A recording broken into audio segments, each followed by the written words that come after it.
Bom, boa noite, pessoal. Hoje estamos aqui mais uma vez no nosso encontro sobre políticas públicas, né? Caminhando para uma fase final desse módulo, né? Já vimos toda a parte histórica de formação desse campo das políticas públicas. A gente passou pela fase de compreensão do processo de agenda, processo de formulação, implementação, avaliação das políticas públicas, né? Para entender como que tudo isso, de uma certa forma, tem ligação com o direito ou não, até que ponto, na nossa atuação dentro da Defensoria, até que ponto isso é relevante ou não, para a gente entender como que vai funcionar a estrutura como que o aparato estatal vai, em determinado momento, através da criação de um programa, através da realização de uma audiência pública, interferir na vida de uma determinada comunidade que nós estamos assistindo. Hoje, a ideia era que a gente conversasse um pouquinho sobre controle de políticas públicas, né? Porque, assim, ter todo esse aparato conceitual, ter toda essa história, essa noção histórica sobre como que se chegou, como se desenvolveu é importante, extremamente válido, mas o que a gente está mais interessado talvez seja como que isso se aplica no nosso cotidiano, na nossa prática, né? Então, a ideia é que hoje a gente tente verificar alguns dos procedimentos que já existem, né, de uma forma muito superficial por alguns, de uma forma um pouco mais detalhada sobre outros, de como que a gente pode exercer esse controle sobre políticas públicas, né? E se a gente for iniciar a nossa conversa, a gente tem que entender que esse controle, ele pode se dar de várias formas, né? Enquanto missão institucional da Defensoria Pública promover judicial ou extrajudicialmente a defesa dos necessitados, como está colocado na Constituição, não vai ser só na seara judicial, ou seja, no litígio, no embate processual, que necessariamente esse controle ele vai ser exercido, né? Esse controle ele pode se estender por um viés administrativo, ele pode se estender para um viés legislativo, um viés de controle social da sociedade organizada como um todo, né? Então, para a gente ficar atento em como que esses procedimentos eles vão se abrangendo. Essa matéria ela tem muita ligação com direito constitucional, né? Dentro da nossa Constituição, a Constituição é a nosso maior documento, né, instrumento jurídico de limitação do poder. Em qualquer região do planeta, a Constituição, claro que com o advento dos direitos humanos, os tratados internacionais têm muito mais força e muito mais relevância, mas ainda assim, por questões políticas, os tratados internacionais acabam não sendo tão respeitados quanto a Constituição dos seus países, né? Por aquele velho e arcaica noção de soberania que já, enfim, o mundo já superou isso, mas os países ainda aplicam dessa forma, como se as constituições nacionais fossem mais importantes do que os tratados internacionais. De toda forma, a Constituição é um instrumento que limita o poder, né? E dentro dessa limitação do poder vão estar descritas também todas as formas que a sociedade vai poder se utilizar para conseguir controlar esse poder, certo? Não necessariamente só lá no processo.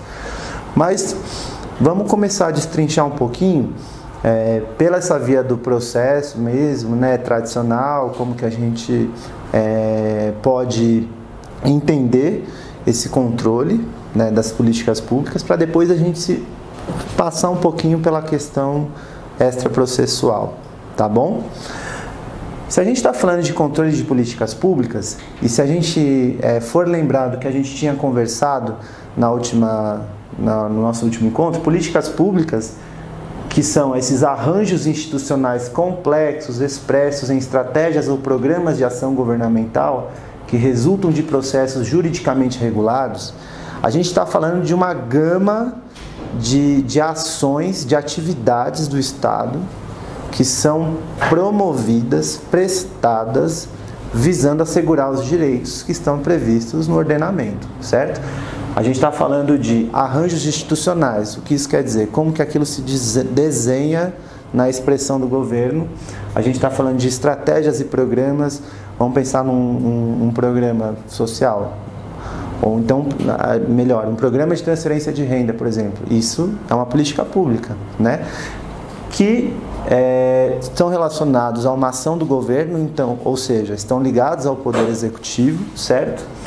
Que resultam de processos juridicamente regulados visando adequar meios e fins. Juridicamente regulados por quê? Não é, como a gente havia comentado, não é o direito que cria a política pública, né? A política pública, fruto de um debate interdisciplinar de todas as áreas do conhecimento, vem como uma manifestação da sociedade que o direito vai positivar, mas o direito surge depois, não é o direito que cria a política pública. A política pública enquanto ramo de ciência política, economia, administração pública envolve vários conhecimentos, vários valores que a sociedade coloca, certo? Mas que são regulados em última análise. Se a gente tem esse conceito de políticas públicas e a gente vai pensar nesse controle, como a política pública ela vem expressa desses arranjos institucionais, se ela vem para efetivar esses direitos, se ela é regulada também de uma certa forma, então a gente tem que pensar inicialmente na importância que o direito a área do direito que lida, que faz essa relação entre Estado e cidadão, como que ela vai tutelar, como que ela vai contornar essa política pública. E a área do direito que lida diretamente com isso, com a relação administrado e poder público, é o direito administrativo tradicionalmente. Eu tive um professor de direito administrativo que ele sempre me disse que o direito administrativo é o direito constitucional aplicado na prática, né? Por isso que tem tantas semelhanças, tantos pontos convergentes entre essas duas matérias. Porque o direito constitucional ele vai definir toda a estrutura do Estado, ele vai definir as limitações do poder através do reconhecimento dos direitos individuais, direitos sociais, enfim, toda a estrutura de organização, o exercício da cidadania, como que ele vai se manifestar.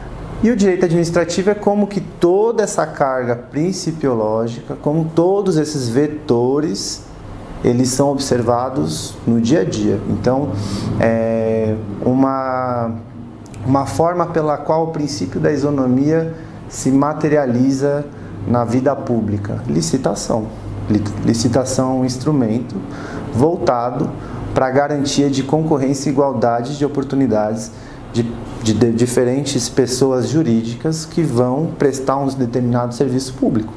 Ali, a licitação é o meio mais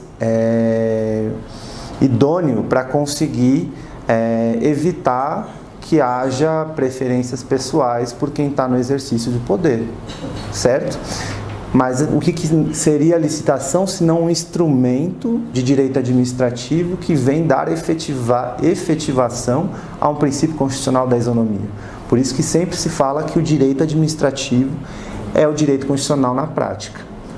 Mas, como a gente está pensando aqui no controle, então, de um modo muito resumido, não é isso que eu queria que vocês guardassem, mas só para ter visualizar aí na cabeça.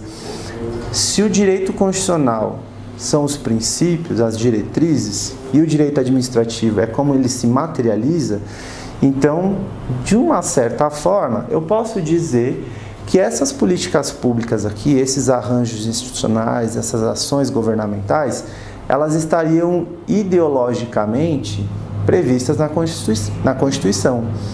E o que vai garantir que elas sejam efetivadas são os instrumentos também de direito administrativo. Um dos instrumentos que a gente vai ver mais exaustivamente hoje, os serviços públicos. Política pública não é sinônimo de serviço público.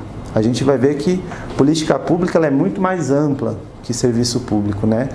Não necessariamente o Estado precisa estar me oferecendo uma utilidade que eu individualmente posso desfrutar, que essa é a noção de serviço público, para aquilo ser uma política pública.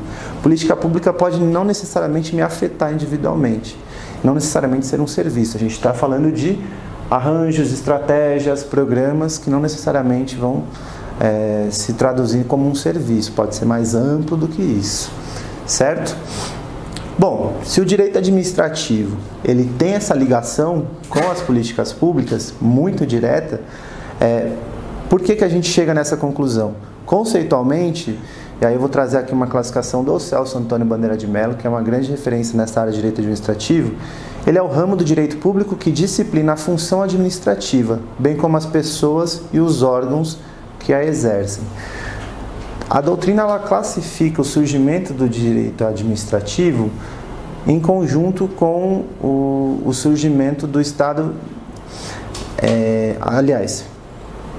A doutrina ela cria, ela vincula o surgimento da limitação do controle do poder com o surgimento do próprio direito constitucional, que está muito ligado ao nascimento do Estado de Direito. Se a gente for pegar a Carta Magna, em 1215, ali já havia uma limitação dos poderes do parlamento inglês no exercício do poder na Inglaterra. O direito administrativo, tradicionalmente, ele é colocado como um período histórico de formação no período pós-Revolução Francesa. E, na verdade, nesse período houve a criação de um tribunal específico, que era o Conselho de Estado na França, responsável por tutelar os casos em que havia o envolvimento do Estado e a lesão a um direito individual. Especificamente, houve um caso de um atropelamento de uma mulher na França, e aí através de um pedido na justiça de responsabilidade civil pela lesão, porque aquele atropelamento foi causado por uma viatura pública, surgiu a ideia de direito administrativo. Por isso que se atribui essa fase histórica ao surgimento do direito administrativo enquanto ramo autônomo do direito, né? Mas seria basicamente essa a conceituação: ramo do direito público que disciplina a função administrativa, bem como pessoas e órgãos que exercem. Por que ramo do direito público? Direito público e direito privado é só uma classificação para fins mesmo didáticos que ela é colocada, que na verdade aquela noção de que o direito é um só, né? Mas que didaticamente a gente consegue separá-los para entender o regime jurídico que disciplina cada um desses direitos. Porque é diferente uma relação entre dois particulares negociarem um contrato dessa relação desse particular com o poder público, com o Estado. O particular não pode negociar diretamente se não for mediante os instrumentos legais que vão permitir isonomia, publicidade, legalidade, enfim. Então, regimes jurídicos são distintos. Direito público tendo por objeto essa relação do cidadão com o Estado, e direito privado entre os próprios particulares. Por isso que é um ramo do direito público, que disciplina a função administrativa. Por que o direito administrativo disciplina a função administrativa? Esse conceito é muito importante para a gente já diferenciar o direito privado do direito público. No direito privado que vale a autonomia das partes. Então, é muito comum aquela ideia de que o contrato entre as partes é lei entre as partes. Firmado entre as partes é lei entre as partes. Função administrativa, porque a partir do momento em que determinada pessoa a ela é atribuída a responsabilidade por estar no exercício desse poder, a gente tem que lembrar da titularidade desse poder. O poder não é de titularidade da pessoa que exerce, é só um representante. O poder, pela aquela noção do Abade Sieyès, lá da época da Revolução Francesa, é de titularidade do povo, né? O representante exerce o poder. Mas para a gente conseguir controlar esse exercício do poder, é que essa ação desse representante vai ter que estar submetida a um regime jurídico próprio, que não é a autonomia das partes, e sim o regime jurídico administrativo, que está ligado a essa noção de função administrativa. No regime jurídico administrativo, a função administrativa está ligada a uma ideia de dever-poder. Ou seja, não sei se vocês lembram daquela distinção do princípio da legalidade válido entre os particulares, quando aplicado aos particulares e quando aplicado ao Estado. Eu, enquanto particular, no exercício da minha vida pessoal, eu posso fazer tudo que a lei não me proíbe.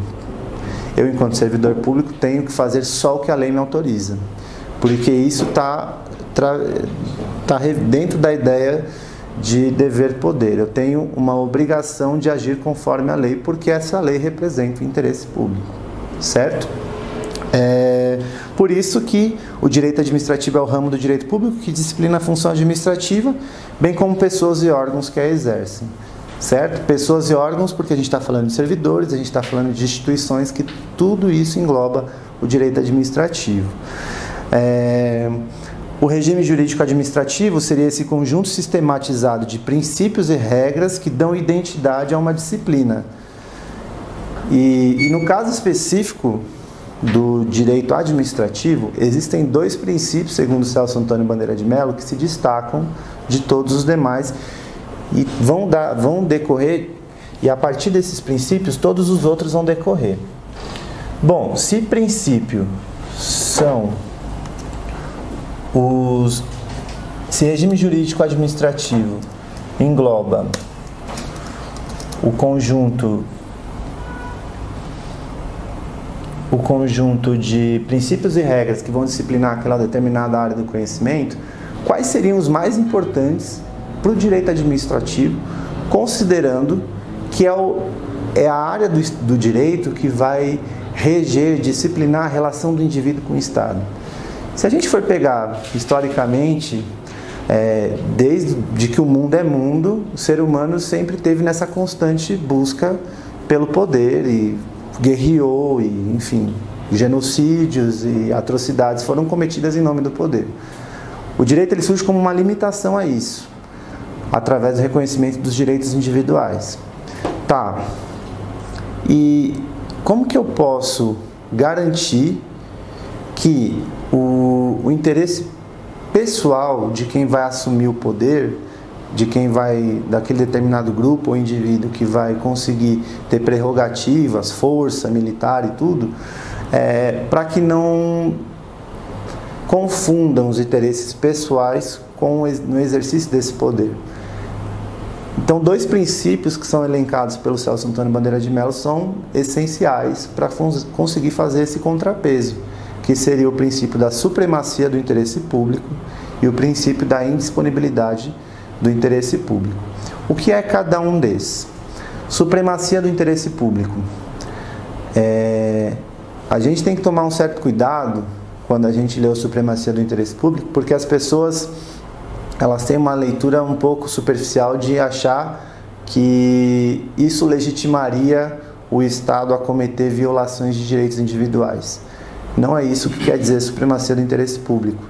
Supremacia do interesse público pressupõe uma posição de desigualdade entre o Estado e o particular. Sim, essa posição é de desigualdade, mas essa posição é de desigualdade e ela é legitimada na medida em que o Estado tem a prerrogativa de defender o interesse de uma coletividade, respeitando direitos individuais.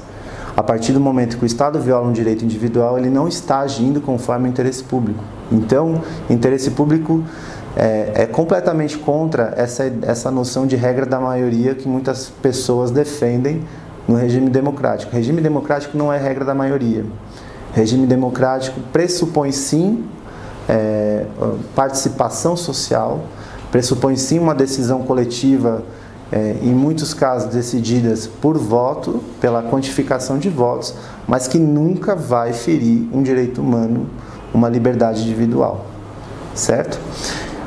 Supremacia do interesse público, então, pressupõe uma posição diferente da administração em relação ao administrado. mas por uma justificativa plausível. A partir do momento que eu esteja exercendo o poder, que eu esteja com essa função revestida a mim, eu não posso agir em nome próprio, eu ajo em nome de todos. Por isso que está vinculada a noção de poder-dever. Função administrativa implica um poder acompanhado de um dever também.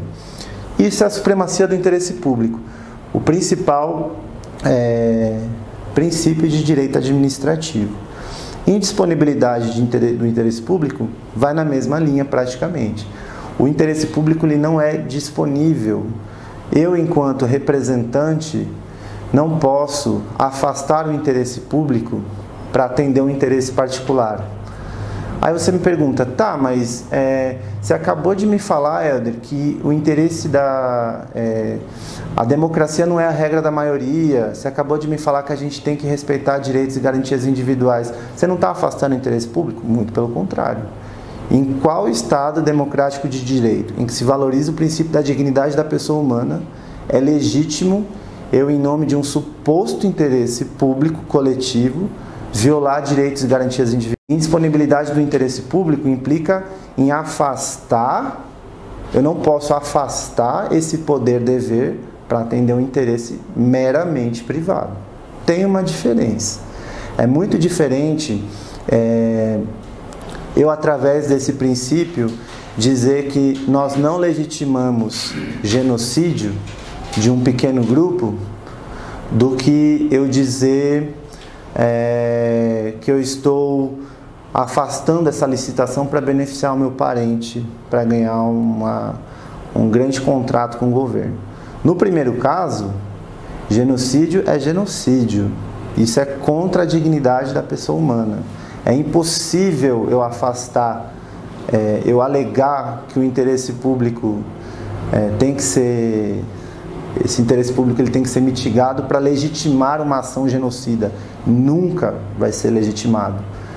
Nesse segundo caso, a gente está falando de um contrato viciado que está afetando única e exclusivamente o interesse, beneficiando um interesse privado em prejuízo de uma coletividade. É muito diferente. E essa implicação, qual que é a implicação disso tudo?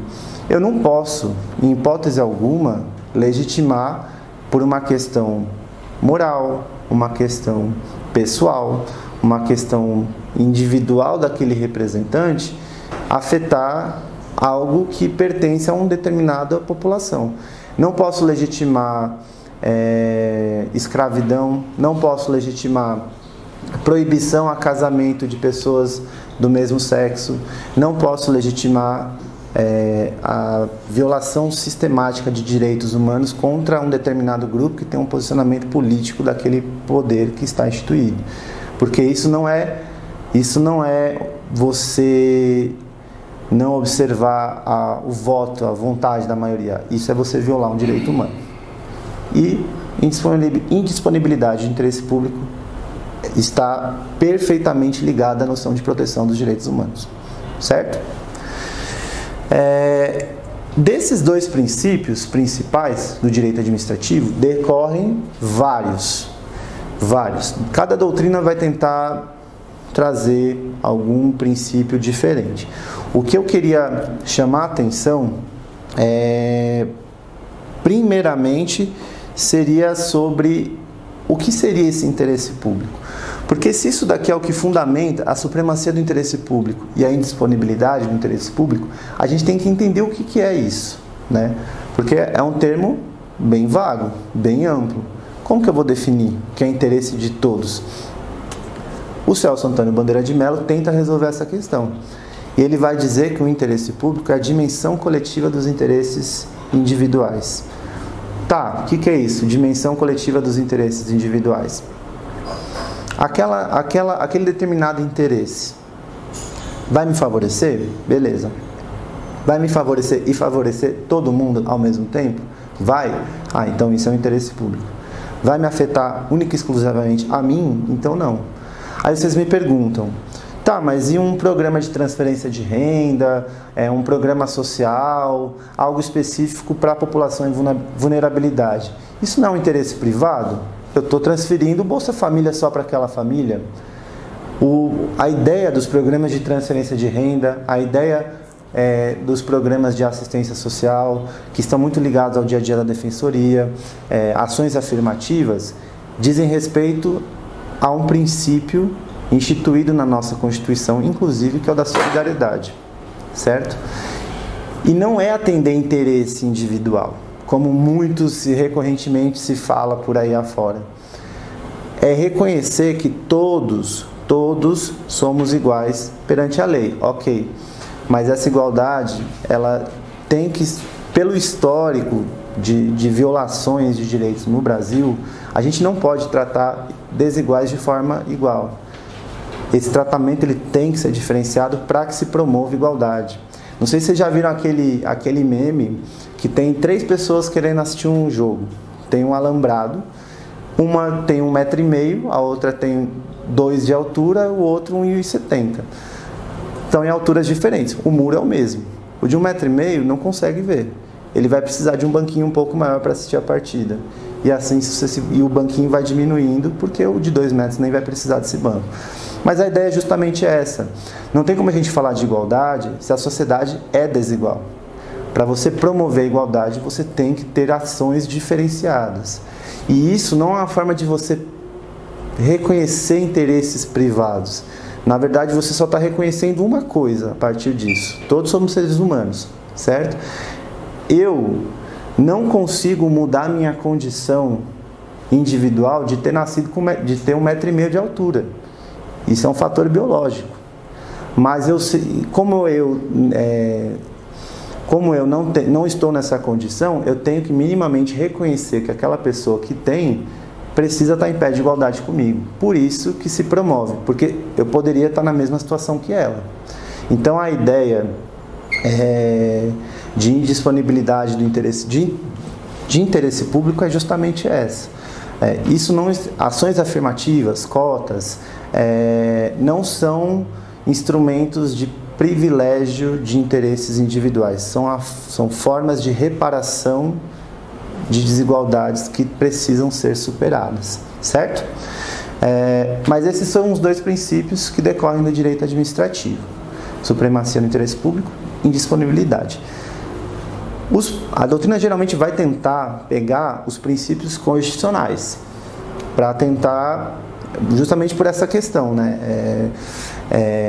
Como a Constituição ela tem uma força muito grande, o que a Constituição fala sobre isso? Lá não vai estar previsto nenhum desses 2. Isso aqui é uma construção da teoria do direito, da teoria da justiça. Agora, os princípios constitucionais do direito administrativo são aqueles que estão ou expressos ou implícitos dentro do texto normativo. Um artigo muito bom para a gente tentar começar essa conversa sobre os princípios constitucionais do direito administrativo é o artigo 37, que eu decorei basicamente com a expressão LIMP. Todo mundo passou por ela. Legalidade, impessoalidade, moralidade, publicidade e eficiência. LIMP, né? Então lá no artigo 37 que diz que a administração pública direta e indireta de qualquer dos poderes da União, dos Estados, Distrito Federal e municípios obedecerá aos princípios de LIMP. E também é o seguinte, aí começam a fazer toda a descrição sobre como que vai ser da organização da administração pública. Mas o LIMP, por mais que a gente já tenha decorado, ele é fundamental. Você não consegue pensar em política pública, você não consegue pensar por óbvio, em controle de política pública se não tivesse muito bem desenhado na cabeça. Como é que eu vou cobrar um ato de um determinado representante com base num critério que eu atribuo sem ter uma justificativa constitucional para isso? Moralidade. Qual que é o conteúdo da moralidade? Impessoalidade. O que isso quer dizer? Essa análise toda ela é extremamente necessária quando a gente vê todo esse processo de formulação, implementação e avaliação de políticas públicas também. Mesmo porque é só abrir um jornal e ver um desvio de finalidade em várias políticas públicas, né? Existem inúmeros exemplos. Eu vou dar um exemplo só de uma situação prática que eu vivenciei justamente nessa área de habitação. Havia uma área que pertencia a um clube particular. Essa área foi desapropriada, a prefeitura ressarciu esse clube pela desapropriação, enfim, com a perspectiva de construir um parque linear de acesso à população. Só que nisso, desde o processo de desapropriação até essa eventual, porque isso não se concretizou até hoje, construção desse parque linear, se passaram anos e anos e anos, certo? A gente sabe que no Brasil a questão habitacional é algo muito forte e é uma realidade da Defensoria Pública, lidar com a falta de ações e programas habitacionais adequados e suficientes para atender a demanda da população. Houve uma ocupação, movimentos de ocupação de moradia tensionam mesmo o poder público através das ocupações para que algo seja feito, alguma coisa mude, né? E, enfim, não mudou, as famílias continuaram mudando por muitos anos nesse local onde funcionaria esse parque linear e nada aconteceu. Se vocês forem ver o argumento que embasaria uma reintegração de posse por parte da prefeitura, é a história convencional, tradicional. É bem público, não pode sofrer uso capião, né? Tá bom. Só que o que aconteceu nesse caso específico é revoltante. Essas famílias que já estavam lá há anos e anos e anos foram novamente desapropriadas, não houve destinação habitacional para elas, sob a mesma justificativa de que haveria sim a necessidade de construir um parque linear, e não houve a construção do parque linear. Aí eu me pergunto, ok, uso capião não é possível, concessão para fins de moradia certo? Tem esse instrumento jurídico que permite que terrenos públicos sejam concedidos para determinadas finalidades coletivas, públicas. Tanto é que existem até algumas áreas aí que são públicas, que tem muitas pessoas um pouco mais abastadas, que conseguem esse uso exclusivo dessas áreas e ninguém fala nada. Mas enfim, o fato é que a prefeitura nesse momento não construiu o parque, não deu destinação social para esse terreno, para esse imóvel, e as famílias ficaram sem habitação. Foi dentro da legalidade? Foi. E a finalidade? Para que tirar de lá, se não vai fazer nada? Né? Então, entender que é muito mais do que uma questão principiológica, é como que isso se opera no dia a dia, através de ações, né, do poder instituído, é fundamental para a gente tentar começar a requalificar o discurso, a narrativa jurídica convencional. Porque se você for pegar em 99% dos tribunais de justiça, a ação foi perfeita, dentro da legalidade. Ok? Bom, legalidade, impessoalidade, moralidade, publicidade e eficiência. Legalidade, como a gente havia comentado, para a administração pública, só o que a lei autoriza, certo? Impessoalidade vem muito da ideia da noção de república, então não confundir a forma de governo com os interesses privados. Há um exemplo muito distante da nossa realidade, em outra república, em outro lugar do mundo, acho que foi lá do outro lado do mundo que aconteceu isso, de um representante do Estado querendo nomear o filho como embaixador em algum outro país. Isso não é da nossa realidade, isso aconteceu em outro lugar, outro planeta. A pessoa pode até reunir condições técnicas ela é muito boa naquilo que faz. Ela realmente sabe fritar um hambúrguer, que é uma beleza, para ser embaixador. Né? Foi a justificativa desse universo paralelo aí que a gente está falando. Mas, tá, não rola um conflito? Não é uma questão que levanta a suspeita? Ele pode ser espetacular, ele pode ser da NASA.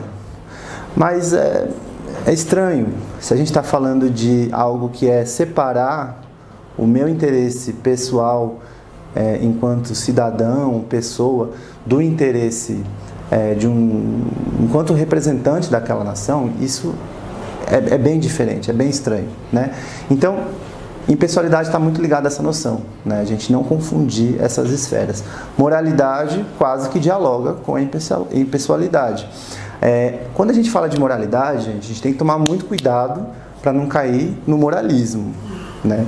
Mesmo porque o moralismo é um julgamento que é feito sobre comportamentos, decisões, ações das pessoas individualmente, sem justificativa, sem plausibilidade, sem necessidade. O que cada um faz da sua vida pessoal compete à esfera do outro? Acho que não. Até que seja um representante que esteja eleito, né? Eu preciso saber o time de futebol dele, preciso saber se ele toma cerveja, sabe? Eu acho que tem coisas que não tem necessidade, isso faz parte da vida íntima mesmo, né? Moralidade é um pouco diferente. No exercício daquela função pública, no exercício daquele cargo, daquele mandato, determinados comportamentos eles não podem acontecer, né? Então, eu acho que a gente não tem exemplo. Eu estou falando do mesmo país, do mesmo planeta, universo diferente, distante, né? Vamos supor que o presidente de Marte começou a falar da esposa do presidente de Vênus, sabe? Qual a necessidade de você criar uma situação diplomática entre os países, sabe? Isso não avança, enfim, via Twitter, né? Tipo, mostrando o grau de maturidade de algumas pessoas, né? Não que isso tenha feito alguma diferença na vida das pessoas que foram mencionadas no episódio. Mas enquanto chefe de Estado e de governo, que no Brasil, por exemplo, é o caso dos dois, minimamente se espera uma atitude um pouco mais compatível com a importância desse cargo, né? Você ter mais atenção para questões que realmente digam respeito aos interesses, às necessidades da população e não esse tipo de situação. Moralidade está mais ligado a isso, né? A gente tem que tomar cuidado porque a distância dela para o moralismo é muito grande, é muito curta, mas ela está mais ligada a determinados comportamentos que não cabem muito em determinados contextos, tá?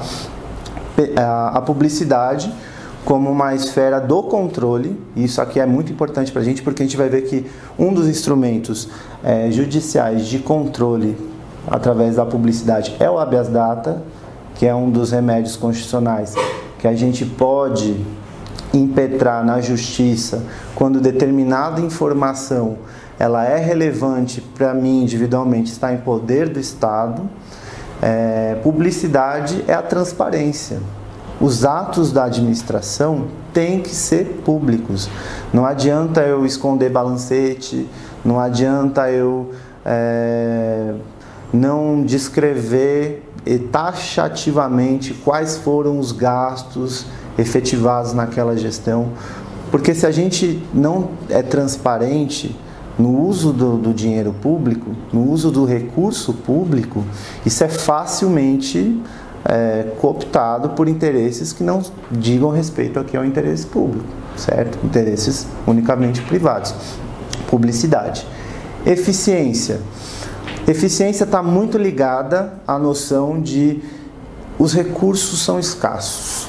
Qualquer administração pública vai sempre dizer que não tem dinheiro para nada. E essa nossa crítica tem que estar sempre ligada aqui com essa publicidade também, né? Mas essa é a justificativa oficial. Muitos vão sempre falar exatamente que que não há possibilidade de você construir um hospital, ou melhor, garantir aquele tratamento individual, home care, que isso é uma demanda muito recorrente na defensoria, porque, imagina, primeiro que vai furar a fila e segundo que não tem dinheiro para isso. Tá faltando leito hospitalar aqui, as pessoas estão chegando com fratura exposta, não tem como deslocar o único enfermeiro daqui e levar para a residência, né? Então, reserva do possível não permite isso.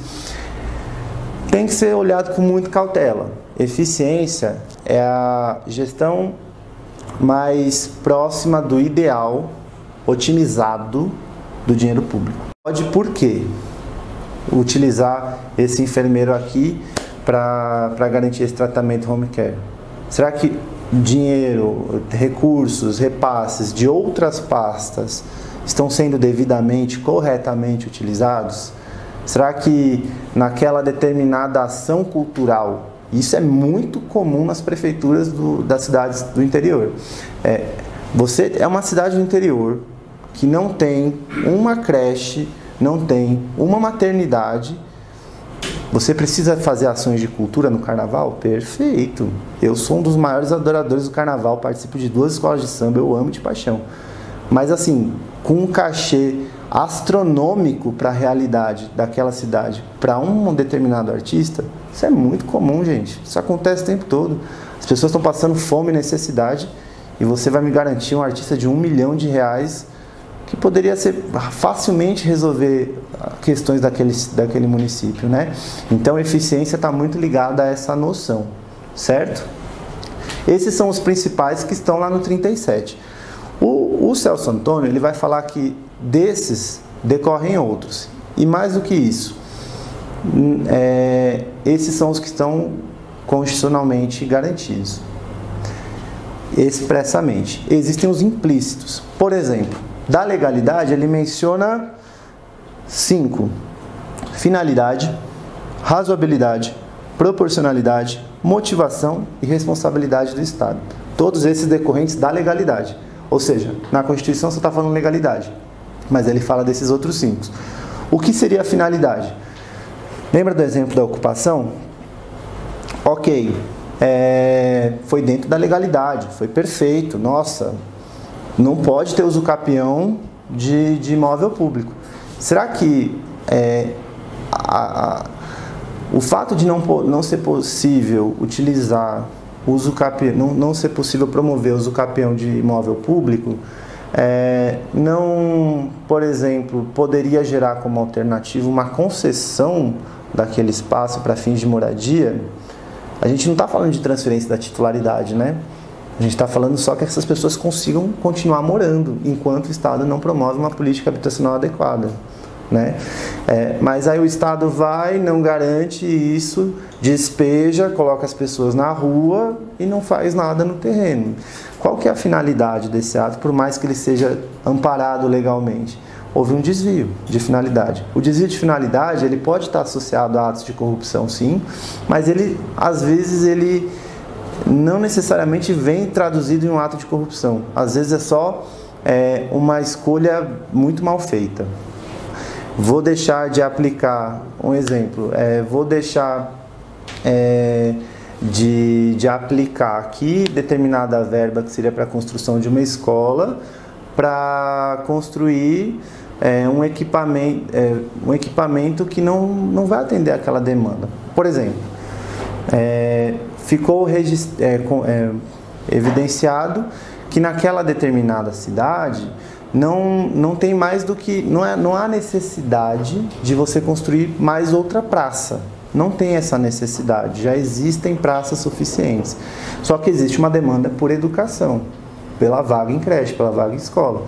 E aí, por uma questão, às vezes, política, às vezes não gosta os conflitos que existem, né, dentro dos poderes, o poder executivo não fala com o legislativo, não quer agradar a proposta do outro partido e tal. Não vou construir esse projeto aqui de escola, de bem público e tal, e vou construir essa praça. Os famosos programas que não atendem às demandas, né? Há um desvio de finalidade. Não necessariamente ele está ligado a um ato de corrupção. O representante ele não embolsou aquele valor. Mas você percebe que foi por uma questão de ego. Eu não quero agradar aquele partido. Então eu vou agir contra ele. Não importa o que isso represente. Também é uma expressão da finalidade. Não atendeu a finalidade, por mais que estivesse previsto legalmente como atendendo à legalidade. Proporcionalidade e razoabilidade. É muito comum se colocar os dois no mesmo barco. A nova doutrina de direito constitucional tende a separar um pouco esses dois princípios. A proporcionalidade, ela está inserida dentro da razoabilidade, mas ela tem uma expressão menor do que a razoabilidade. Proporcionalidade é adequação e necessidade. Razoabilidade são as expectativas que o cidadão deposita sobre aquele determinado ato através de uma questão de racionalidade. Como que a gente explica isso? Proporcionalidade. Você estacionou num local proibido. Proporcionalmente, ok, você tem que ser aplicada uma sanção a você, certo? O carro não pode estar parado ali. Eu vou poder pegar o carro, levar para o guincho lá, levar para desmanche, lá, desmanche não, desmanche é proibido, para o depósito, para o pátio, só porque está ali. Será que não era mais proporcional aplicar uma multa antes? Tem um trâmite aí antes de chegar para o pátio, né? Não sei se era para atender uma finalidade, ok, tem que repreender, mas com será que esse foi o meio adequado? Ou então necessidade. A gente tem um exemplo gritante que aconteceu esse final de semana. Eu não sei como o Brasil não parou ainda. E aí, gente, entra muito nessa nossa discussão também de defensoria pública. O que aconteceu em Paraisópolis esse final de semana, assim, não tem justificativa, não existe. As pessoas podem chegar e falar: mas o barulho, direito do morador ao silêncio e tal.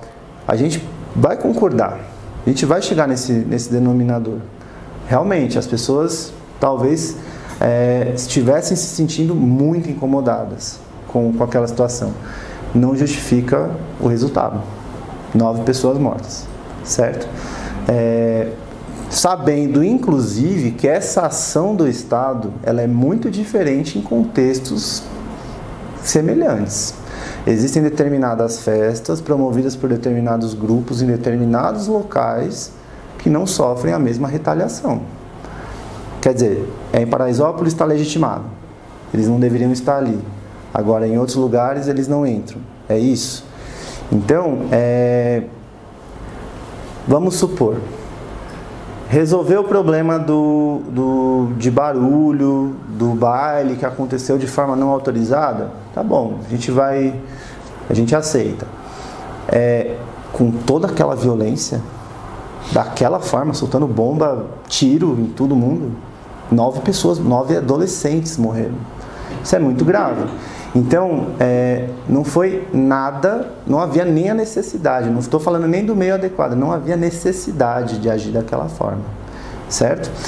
Isso está no âmbito da proporcionalidade, ok? Por mais que a gente esteja falando aí de um ato, especificamente do poder de polícia,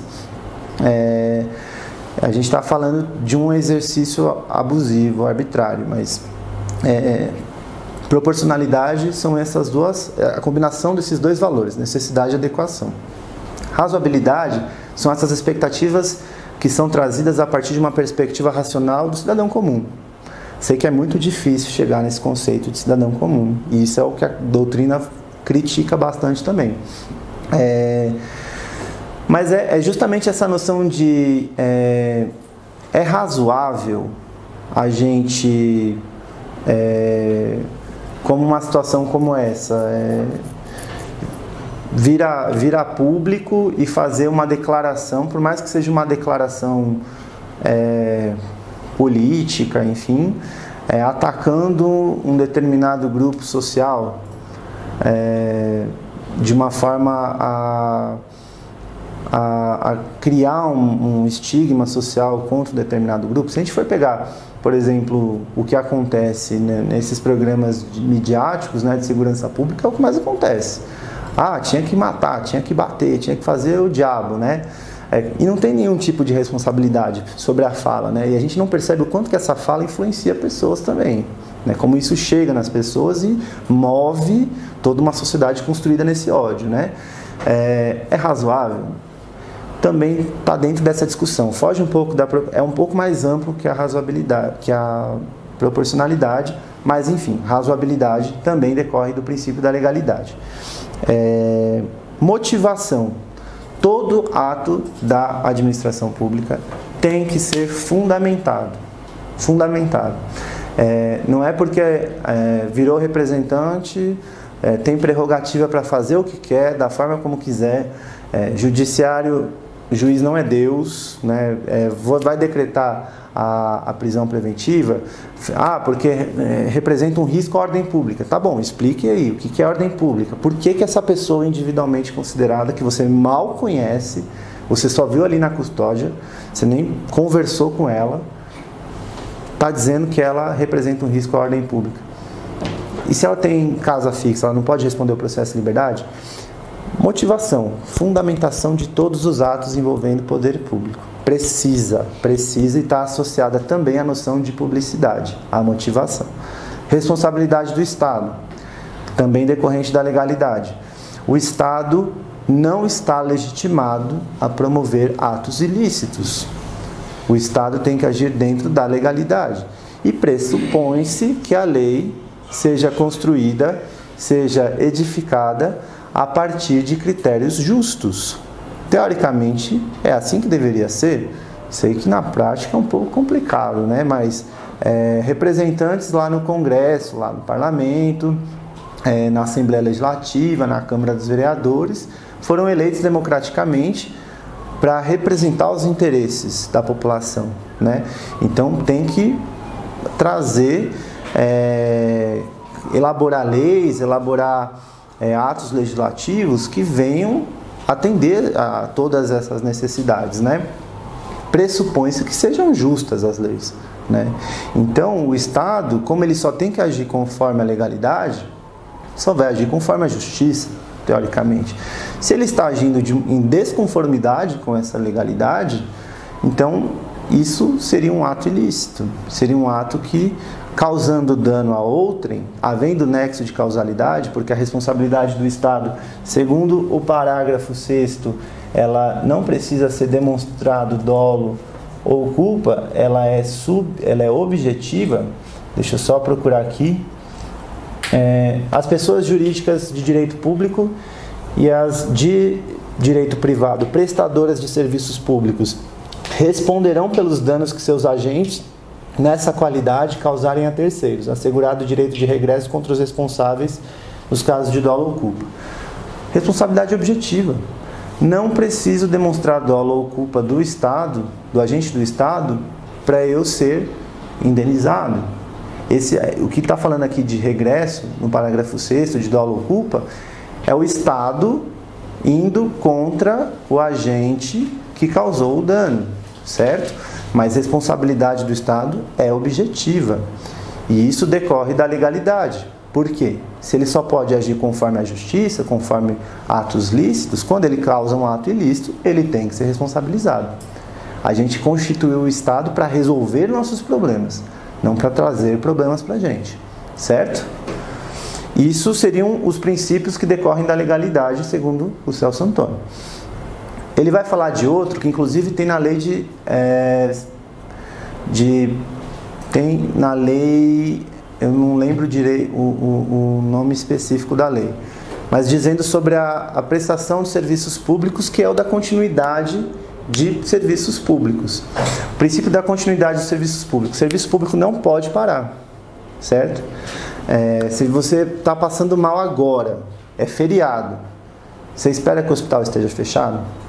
Você precisa salvar a sua vida, né? Então, a ideia é que os serviços públicos, por mais que existam direitos dos servidores, né, licença, férias e afins, alguém tem que estar ali no lugar para dar continuidade àquilo que foi iniciado, certo? É um dos princípios do direito administrativo também, da continuidade do serviço público. Outro princípio importante, controle administrativo, decorre também desses princípios constitucionais. Todo ato da administração é suscetível de controle. Esse controle a gente vai ver que pode se dar tanto na esfera administrativa, que é um controle interno ou externo, dentro da própria secretaria, há uma revogação do próprio despacho, né? Então, mudamos de entendimento, não vai ser mais isso. Um controle interno ou o órgão hierarquicamente superior dentro da estrutura da administração mesmo que inviabiliza que aquilo seja levado adiante. Legislativo, o Tribunal de Contas do município, do Estado, da União tem um papel essencial no controle das políticas públicas, porque é um órgão anexado ao Legislativo que também fiscaliza o Executivo naquela ideia de contrapesos, né, de freios e contrapesos, né? E jurisdicional, também uma forma de controle, diretamente, quando você leva uma questão ao conhecimento do judiciário para que seja bem dirimida conforme os princípios do direito, certo? O controle administrativo, que seria essa forma de controlar esses atos da administração, também é um princípio decorrente do direito administrativo. Isonomia, vindo daquela noção de república.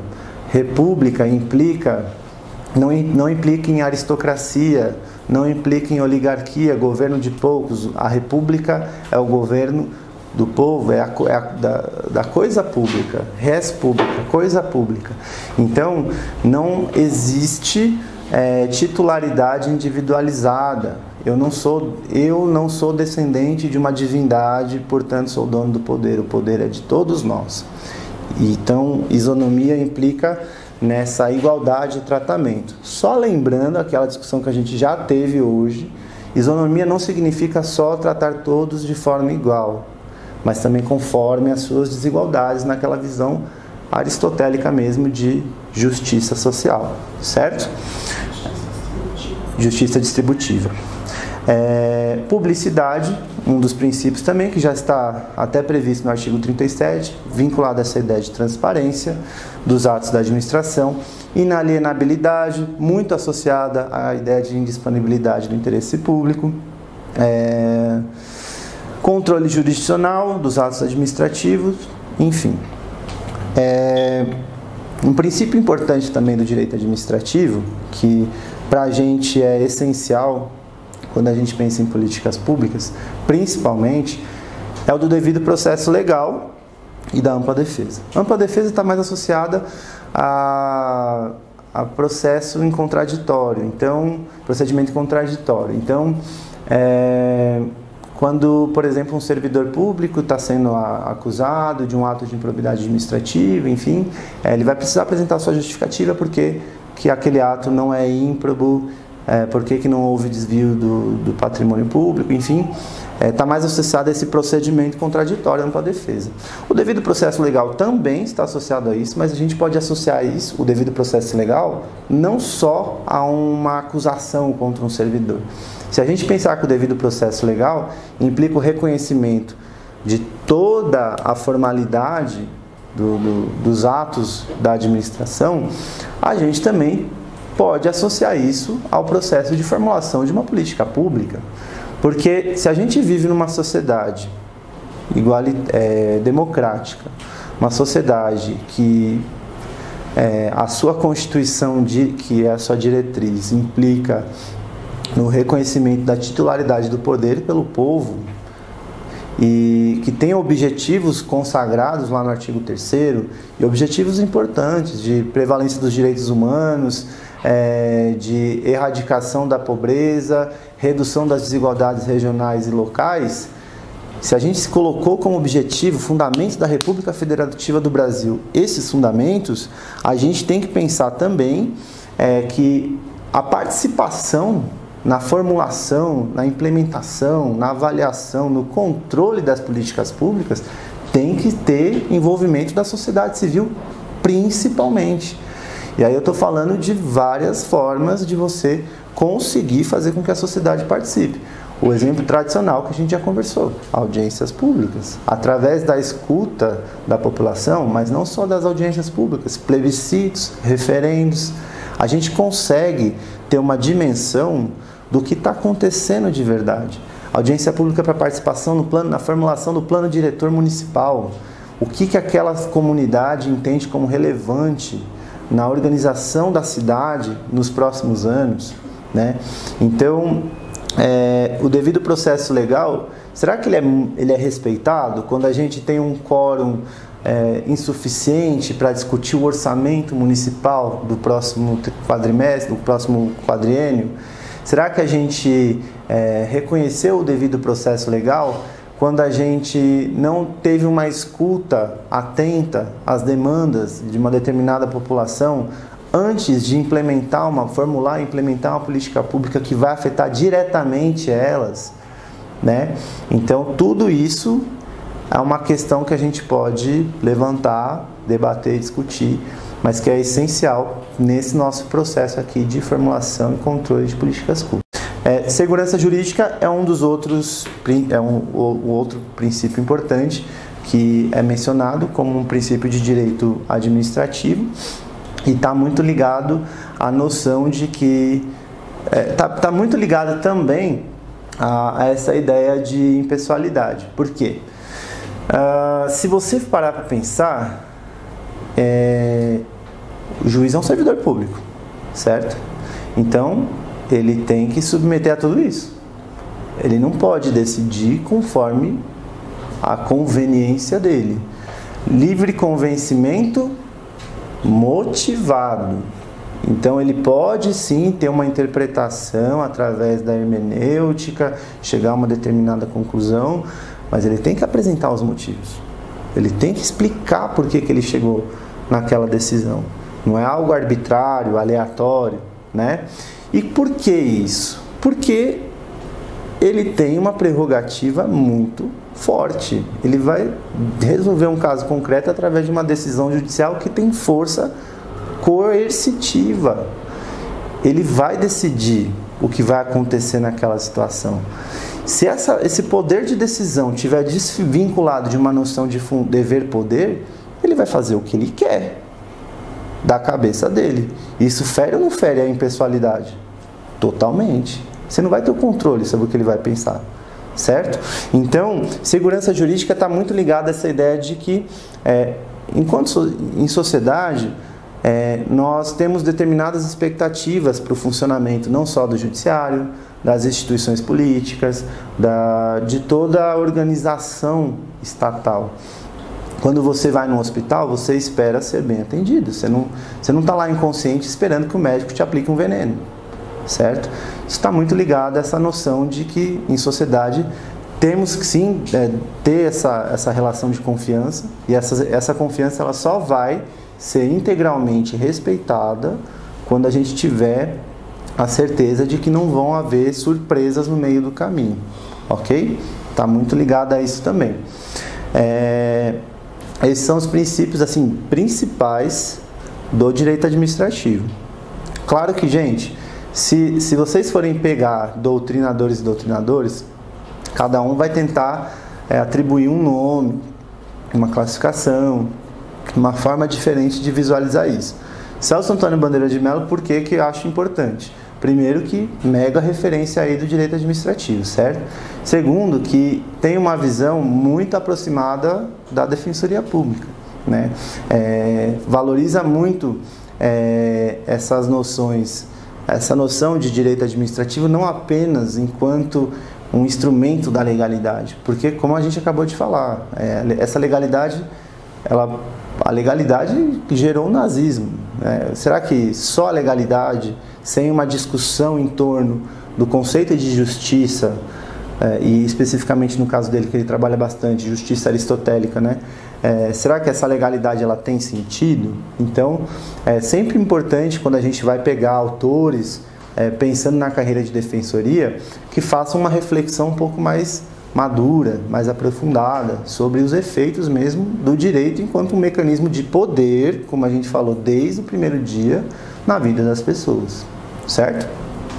Bom, esses seriam os princípios do direito administrativo, os principais princípios. O Celso Antônio vai trazer uma classificação bacana para a gente agora, que muitas vezes a gente confunde. Vocês lembram que lá naquela aula a gente falou um pouquinho sobre política pública mesmo, conceito? A Maria Paula Butti é uma professora aqui da Faculdade de Direito da USP. Ela tem, o foco de pesquisa dela é Direito e Políticas Públicas. Então, se eu pudesse falar assim, uma referência nessa área do direito que vai dar uma estudada em política pública, é ela. Tem textos incríveis. Ela vai definir política pública enquanto arranjo institucional, complexo, expressos em estratégias ou programas de ação governamental que resultam de processos juridicamente regulados visando adequar meios e fins. Bom, arranjos institucionais, expressos em estratégias e programas de ação governamental juridicamente regulados. Não sei se vocês perceberam, arranjo institucional não é serviço público. Isso aqui é mais amplo. Instituição está dizendo de um modo bem amplo. A Defensoria Pública é uma instituição, certo? Programas de ação governamental. Como eu falei para vocês, um programa governamental, ele pode ser, você pode vir a ser um beneficiário dele ou não, certo? Então ele pode ser mais amplo do que algo individualmente desfrutado. Aqui não. Serviço público tem um conceito um pouco diferente de política pública. Eu vou falar inclusive o conceito de política pública para o Celso Antônio para vocês verem a diferença. Serviço público é toda atividade de oferecimento de utilidade ou comodidade material destinada à satisfação da coletividade em geral, mas fruível singularmente pelos administrados, que o Estado assume como pertinente de seus deveres e presta por si mesmo ou por quem o faça às vezes, sob um regime de direito público, consagrador de prerrogativas de supremacia e de restrições especiais, instituído em favor dos interesses definidos como públicos no sistema normativo. Uau, que grande! Vamos por partes. Toda atividade de oferecimento de utilidade. Atividade de oferecimento de utilidade. O que é uma atividade de oferecimento de utilidade? Qualquer ação do Estado que, para mim, vai me oferecer alguma coisa que eu vou conseguir desfrutar. Como assim? Educação. Quando você vai para uma escola pública, tem acesso ao conteúdo que está sendo ministrado lá. Você não está usufruindo de algo? Você não está recebendo a educação? Tá. É uma atividade que é mantida pelo Estado, certo? Por isso que a escola é pública, ok? Ok. Ou comodidade material destinada à satisfação da coletividade. Opa! Eu estou exercendo ela individualmente, eu estou recebendo ela individualmente, mas essa escola pública, ela também é para todo mundo. Quem quiser ter acesso a ela vai ter acesso. Por mais que ela seja exercida por mim, naquele caso, as outras pessoas também, ela é reservada para as pessoas. Ela não é exclusiva para o Helder, certo? Então, é uma atividade de oferecimento de utilidade ou comodidade material destinada à satisfação da coletividade em geral, mas fruível singularmente. Ok. Que o Estado assim assume como pertinente de seus deveres. Ou seja, o que é importante a gente falar aqui? Serviço público são aqueles compromissos que o Estado assume como dele. O Estado se responsabiliza pelo serviço público. Tá, mas como? Constituição. É na Constituição que você vai definir qual é a responsabilidade do Estado, a partir do momento que você reconhece também os direitos fundamentais e sociais, certo? Presta por si mesmo ou por quem lhes faça às vezes. Às vezes, não é o Estado diretamente que vai prestar o serviço público. Quando não é o Estado diretamente, a escola pública, por exemplo, ele faz por meio de uma concessão de serviço público. Então, um exemplo que a gente vai até ver daqui a pouco. Rádio e televisão. Não sei se todos sabem, mas é de titularidade do Estado. A Globo é uma concessionária de serviço público. Ela não é dona da televisão. Ela tem um contrato de concessão de serviço público com o Estado, que é renovável, renovável e renovável indistintamente, mas aquela titularidade daquele serviço é do Estado. Como não é ele que o faz, quem o faz é um particular através de um instrumento que tem que garantir isonomia, e aí a gente vai entrar em todas as discussões possíveis se isso é respeitado ou não no Brasil pelos monopólios, oligopólios e por aí vai, mas a verdade é que quando não é o Estado, é alguém por meio de uma concessão, certo? Sobre um regime de direito público. O que isso quer dizer? E aí é onde é a parte mais bárbara de tudo isso. Se a gente pegar exclusivamente no exemplo da televisão, por exemplo. Regime de direito público. A gente está falando de função administrativa, dever poder, todos aqueles princípios que a gente estava falando aqui. Se a gente está falando de regime de direito público, imaginem vocês, por exemplo, uma pessoa que foi presa hoje. Uma pessoa que foi presa pode ser violentada dentro do cárcere pelo agente carcereiro? Por que não? Responsabilidade do Estado. A pessoa está privada de liberdade, está sendo custodiada sob responsabilidade do Estado. O Estado tem o dever de prestar alimentos, prestar condições dignas de vida ali dentro, alimentação, tudo. Higiene, saúde, certo? Porque é a responsabilidade do Estado a partir do momento que ele custodia, ok? Tá. Então, vamos só fazer esse paralelo aí com essa questão da televisão. Se é uma concessão de serviço público, por que existem tantos programas de recrudescimento penal, com aquele discurso raso de bandido bom é bandido morto, discurso de ódio, incitação de violência, se não é um dos objetivos do Estado brasileiro? Só uma provocação. Mas para entender que quando não é o Estado, é por meio de uma concessão e é submetida a esse regime de direito administrativo, essa função administrativa sim, ok? Instituído em favor dos interesses definidos como públicos. O que são os interesses instituídos como públicos? Tudo que está previsto na Constituição e especificamente, em sentido estrito, legislação. Ali que boa parte dos autores de direito administrativo vão dizer que o interesse público, porque tem essa diferença, né? Dois autores clássicos de administrativo, o Celso Antônio e a Maria Silvia Zanella de Pietro. O Celso Antônio fala que o interesse público é a dimensão coletiva dos interesses individuais. É uma classificação mais aberta, né? Você tem que ir trabalhando em cima do que é isso. A Maria Silvia, ela percebe a dificuldade de você trabalhar o que é esse conceito, e para ela vai ser bem objetiva. O interesse público é o que está previsto na lei. Se está na lei, é interesse público.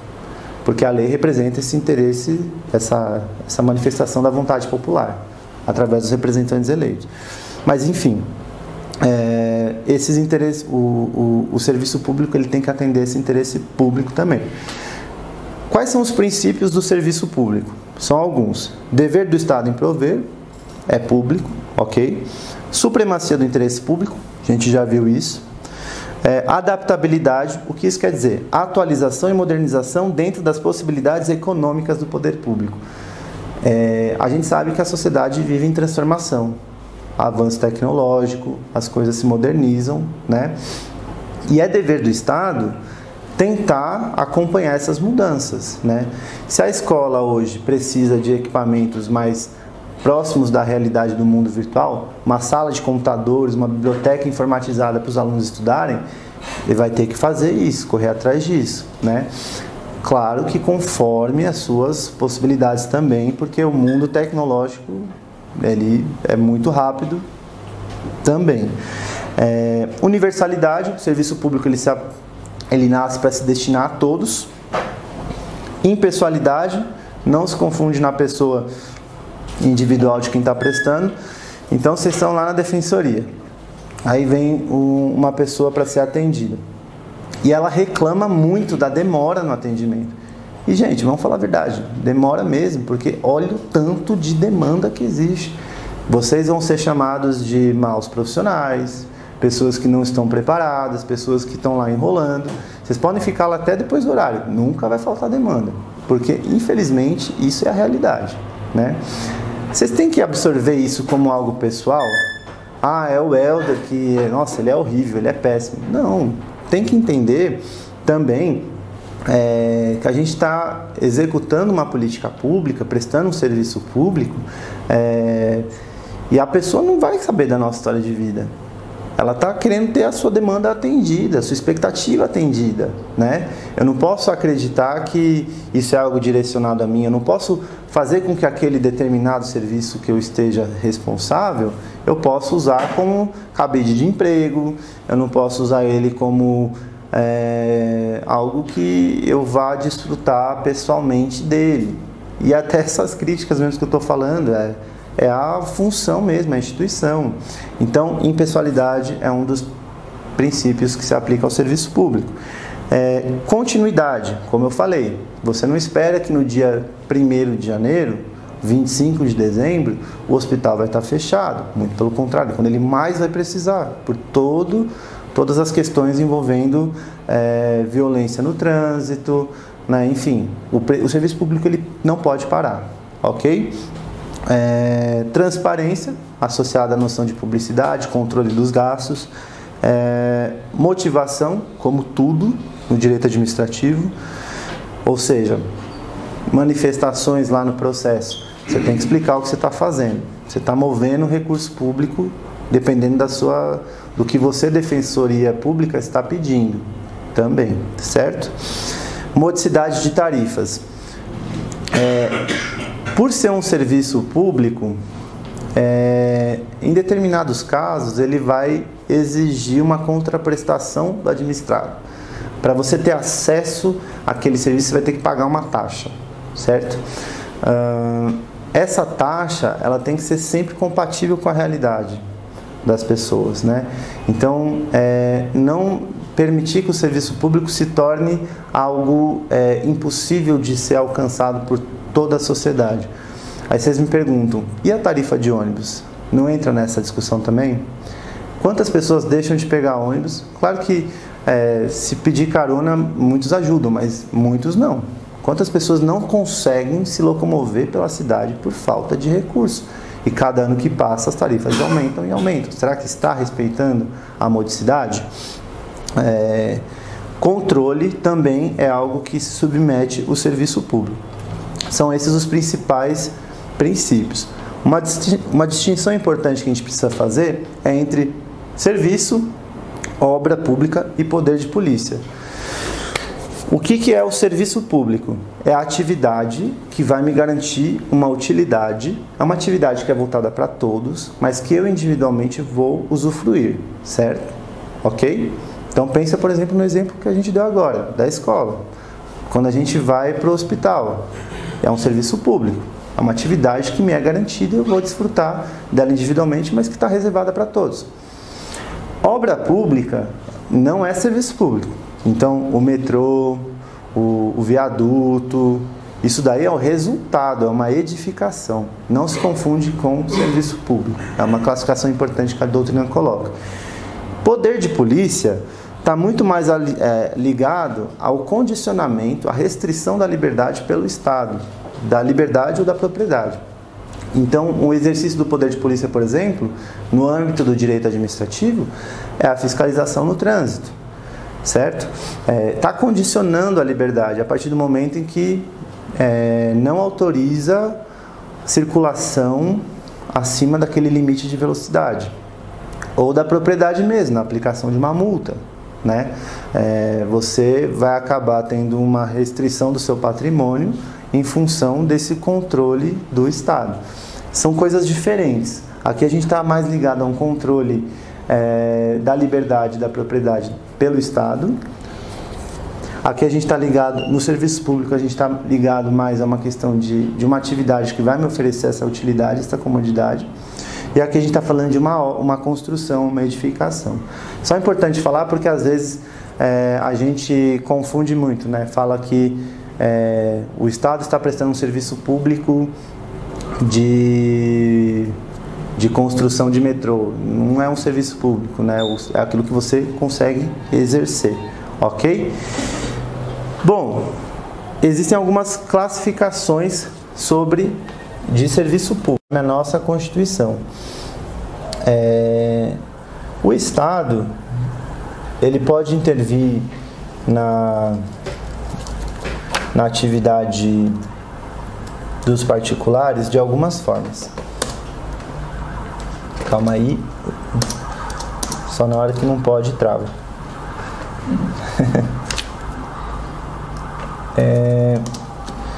Bom, daqui é mais fácil.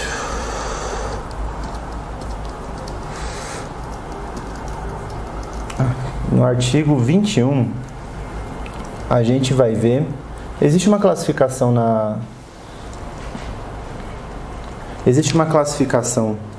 na doutrina sobre as modalidades de serviços públicos. Existem os de prestação obrigatória e exclusiva do Estado, ou seja, o Estado é obrigado a prestar e só ele pode prestar. O exemplo que a gente tem é o do Serviço Postal e Correio Aéreo Nacional, previsto no artigo 21, inciso 10, que é de competência exclusiva da União. A União tem que manter os Correios e só ela pode prestar esse serviço. Existem os serviços de prestação obrigatória, mas que o Estado também é obrigado a conceder, ou seja, é de titularidade do Estado, ele precisa prestar, mas ele também é obrigado a conceder. E exemplo disso, rádio e TV, que a gente acabou de falar, artigo 223. Compete ao Poder Executivo outorgar e renovar concessão, permissão e autorização para o serviço de radiodifusão sonora de sons e de imagens, observado o princípio da complementaridade dos sistemas privado, público e estatal. Esse daqui, então, o primeiro que a gente viu é de obrigação do Estado, só ele pode cumprir. Esse daqui é de obrigação do Estado, mas ele tem obrigação de conceder também. E o exemplo disso é o que a gente acabou de falar da televisão. A TV Globo é privada através de uma concessão de serviço público. A TV Cultura é uma empresa, se eu não me engano, é uma empresa pública, não é uma sociedade de economia mista, é uma empresa pública que presta esse serviço de rádio e televisão. Certo? Existem os serviços de prestação obrigatória pelo Estado, mas sem exclusividade, ou seja, o Estado tem que prestar, mas não é o único que tem que prestar. E aí os exemplos que se dão é o da assistência social, da previdência, educação e saúde, que são serviços que existem na iniciativa pública e também na privada, e os que o Estado não é obrigado a prestar, mas se não prestar, tem que conceder ou permitir. Todos os demais serviços que estão lá no 21. Deixa eu só pegar aqui para vocês verem. Cadê o 21? Nessas horas tá tudo aqui. O artigo 21 da Constituição fala que compete à União, inciso 11, explorar diretamente ou mediante autorização, concessão ou permissão os serviços de telecomunicações nos termos da lei, que disporá sobre a organização dos serviços, a criação de um órgão regulador e outros aspectos institucionais. Ou o 12, que fala explorar diretamente ou mediante autorização, serviço de radiodifusão sonora, instalação de energia elétrica, navegação aérea, serviço de transporte ferroviário, transporte rodoviário interestadual, enfim, esses aí são os que o Estado ele não é obrigado a prestar, mas se ele não for prestar, ele é obrigado a conceder, certo? Conceito importante, serviço público prestado pelo Estado, por mais que possa parecer irrelevante. Um ponto que eu queria trazer para vocês agora é o da política pública.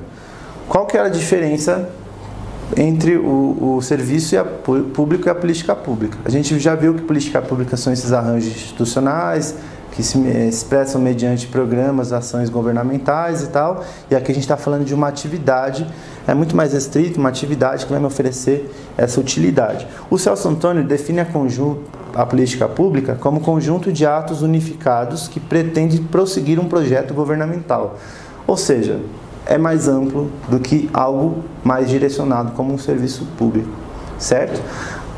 Política pública tenta associar um programa, a um projeto, a coisas que não necessariamente estão relacionadas exclusivamente aqui, nesse caso concreto, um serviço público. Ponto importante para a gente falar, gente, é sobre a intervenção do Estado no domínio econômico e social. Por que isso é relevante?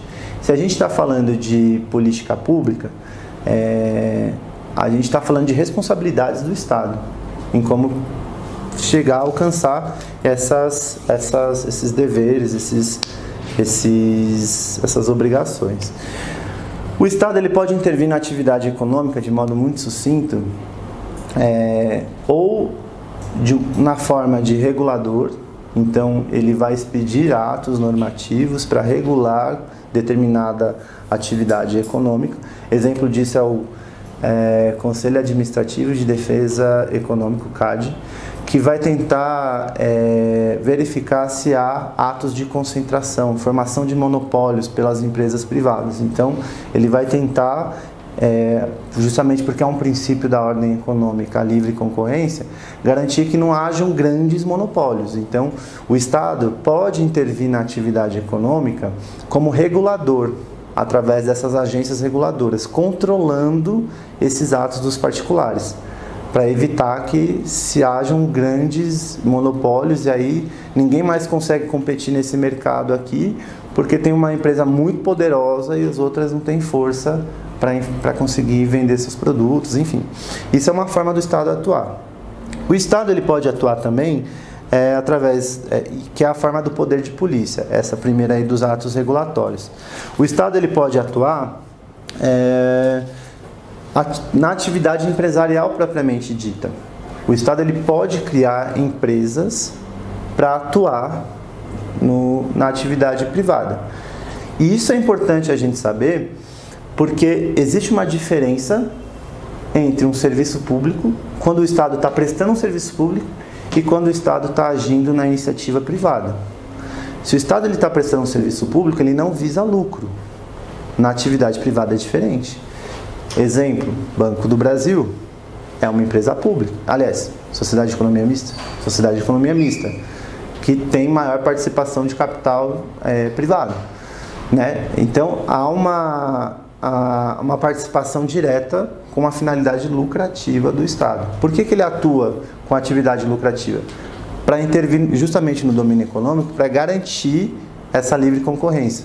A ideia do Banco do Brasil é basicamente facilitar crédito, ter condições diferenciadas de crédito, para ações que visem promover o desenvolvimento nacional e também uma tentativa de dentro do sistema financeiro você conseguir controlar, através de regimes de preço, a atuação dos atores privados. É uma forma que o Estado faz de entrar na economia também. Ele consegue equilibrar as forças. E também mediante incentivos, favores fiscais, financiamentos. Outra forma de atuar na atividade econômica. Coisas que são importantes a gente ter em conta. Por que eu estou falando isso, da intervenção do Estado no domínio econômico? Porque a linha entre atuando enquanto agente econômico, prestando serviço público, é muito tênue. Enquanto serviço público, ele não está querendo lucrar.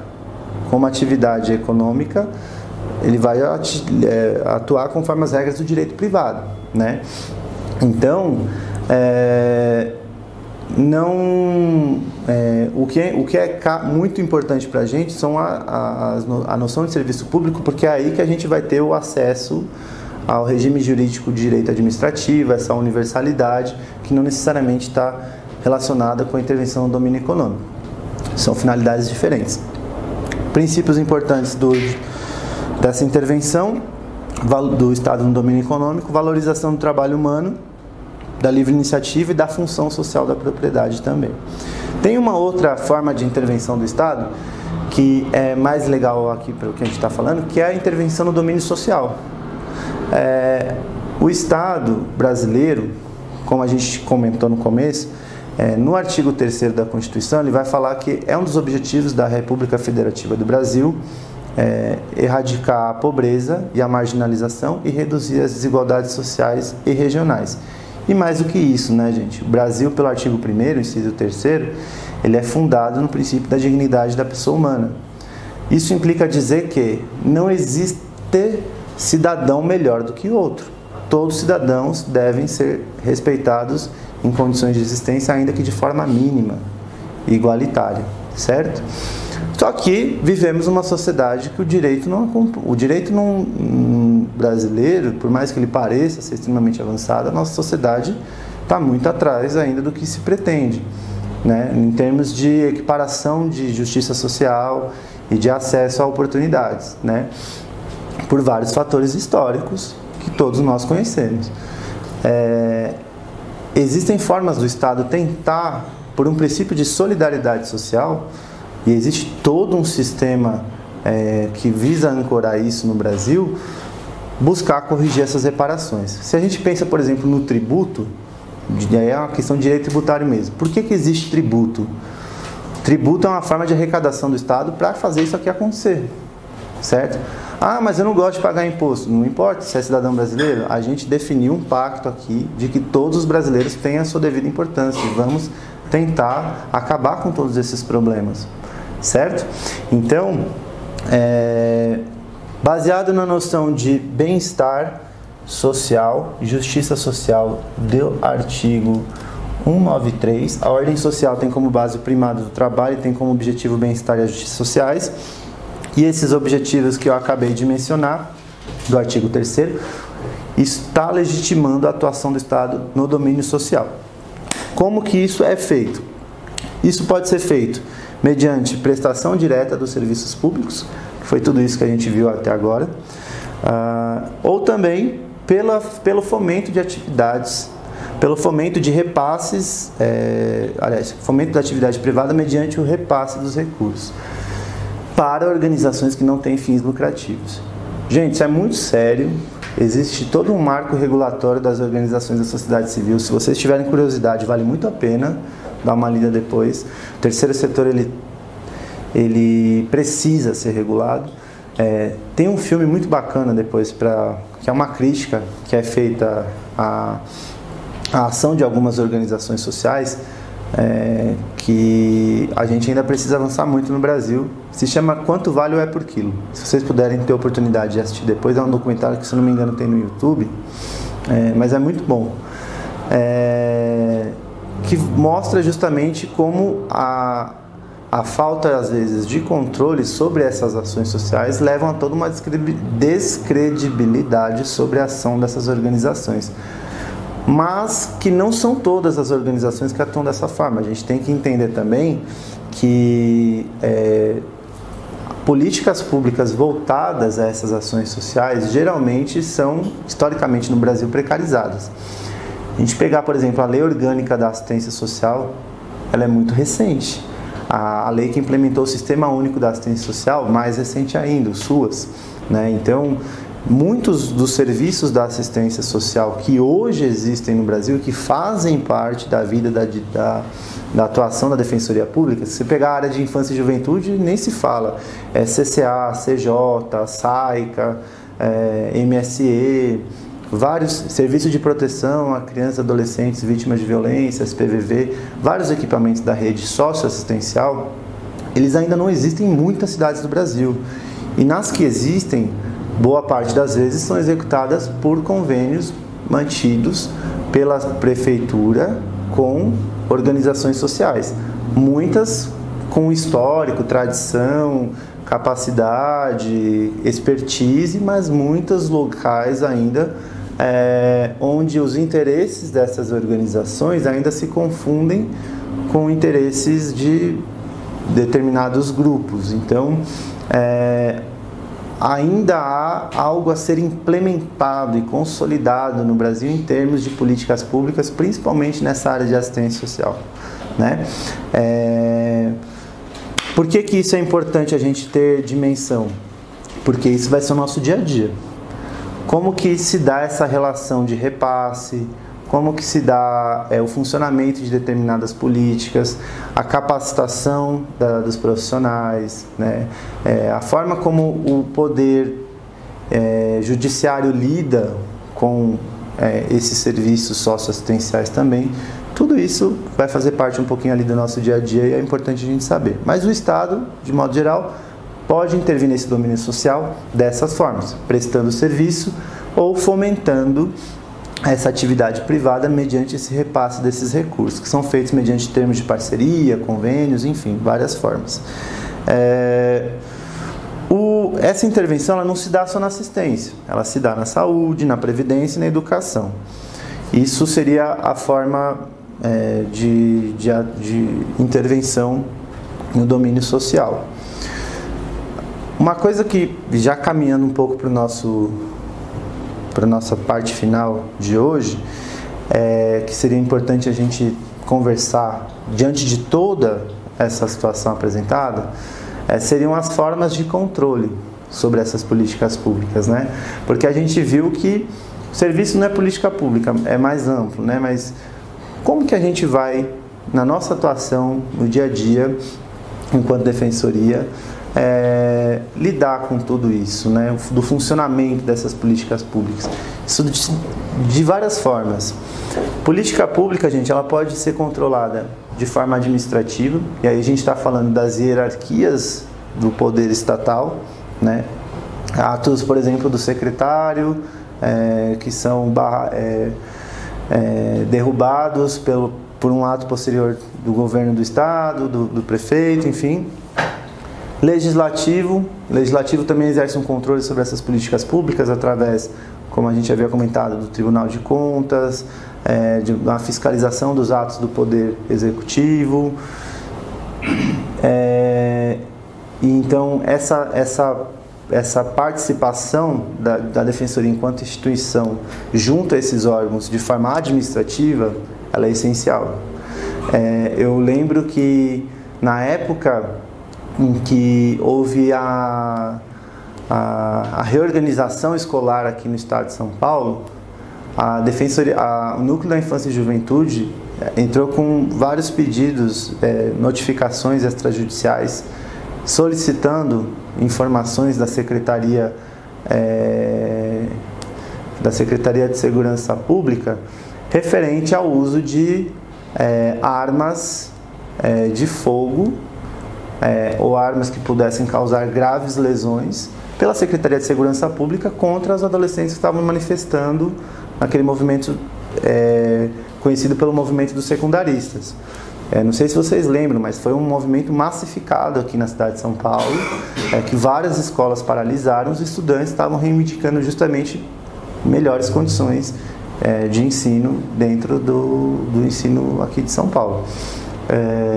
Houve vários questionamentos nesse sentido. Então, essa articulação, essa ação administrativa entre pastas, entre diversos agentes do governo, é também algo que faz parte da vida do defensor público, né? A partir do momento em que precisa primeiro obter os esclarecimentos necessários sobre determinadas situações, até mesmo para judicializar posteriormente. Eu lembro que essa foi uma das questões que apresentou. Legislativo também é um controle fortíssimo, né, sobre políticas públicas que demanda uma ação mais direta da Defensoria. Se a gente está agora mesmo, nesse mês de novembro agora, se encerraram as audiências públicas do orçamento municipal para o ano que vem. Quando a gente está definindo o orçamento, audiência pública para qualquer área que seja para orçamento, seja para definição de metas de plano diretor, seja para participação da sociedade civil na formulação de uma política pública, tudo isso, e existem várias audiências que são realizadas na Câmara na Câmara dos Deputados, Câmara dos Vereadores, na Assembleia Legislativa aqui do Estado, que a sociedade tem que participar para ouvir o que está sendo debatido, o que está sendo proposto, né? O papel da Defensoria também está nesses espaços, também está ali fazendo essa defesa de direitos. Se a gente está falando de sistema de proteção de direito, de sistema de proteção aos direitos, por exemplo, de criança e adolescente, por que numa comissão que esteja debatendo o aumento do índice de homicídios na cidade de São Paulo, não seria uma atribuição da Defensoria estar junto para se manifestar a respeito? Coisa que eu, inclusive, participei num período. Existe uma política pública chamada PPCAM, que isso vai fazer parte da vida da Defensoria, faz parte da vida da Defensoria, que é o Programa de Proteção a Crianças e Adolescentes Ameaçados de Morte. É uma política que está muito precarizada, muito sucateada, pouquíssimos profissionais, com uma capacidade reduzidíssima de atendimento para todo o estado de São Paulo, um estado que tem muitas demandas de violência e risco social. A Defensoria Pública participou ativamente, não só em reuniões com o secretário de Segurança Pública, participando ativamente também em Assembleia Legislativa, para debater a operacionalidade desse programa. Quando é que esse programa vai funcionar? E aí, as crianças estão morrendo, a gente precisa tirar elas do território, garantir um local. Como que seria essa política, esse PPCAM, para quem não conhece? A criança ou adolescente está sendo ameaçado de morte, ele é retirado do território para conviver, permanecer em uma outra localidade de forma sigilosa, né, durante um determinado período, para que não seja morto, enfim, executado. Defensoria participa ativamente dessas construções, né, desses espaços de representação. A força do advocacy surge também aí, né? Não só em articulação, mobilização, educação em direitos, tudo isso faz parte dessa atuação que está inserida nesse âmbito legislativo também. Um dos mais conhecidos nossos é o jurisdicional, e aí a gente está falando de litígio mesmo, né? A gente está falando de processo, a gente está falando de como que na nossa atuação podemos controlar a funcionabilidade, a operacionalidade daquela política pública. Então, alguns dos remédios que existem na nossa Constituição, habeas corpus, a gente está falando diretamente da liberdade, né? Às vezes a gente tem uma visão que o habeas corpus ele só serve para proteger da liberdade ali naquele momento, mas vamos pensar em uma demanda que é muito recorrente na Defensoria. Presos políticos, manifestantes que são presos, são condenados, são indiciados por qualquer motivo que seja, para tentar criminalizar aquela mobilização popular, né? Você percebe que aquela manifestação ela está de uma certa forma ligada à política pública, porque ali se está reivindicando a formulação, o desenho de uma nova política pública, e aquelas pessoas estão sendo reprimidas para que não haja essa discussão, esse debate, essa formação de agenda. Qual que é a atuação da Defensoria nesse caso? Garantir essa liberdade, para que esse movimento não despereça. Então, tem uma atuação até via habeas corpus nisso.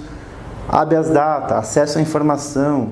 Se a gente falou em todo esse momento que política pública envolve transparência e publicidade, como que isso daqui não está relacionado? Você ter acesso às informações que estão em posse do Estado.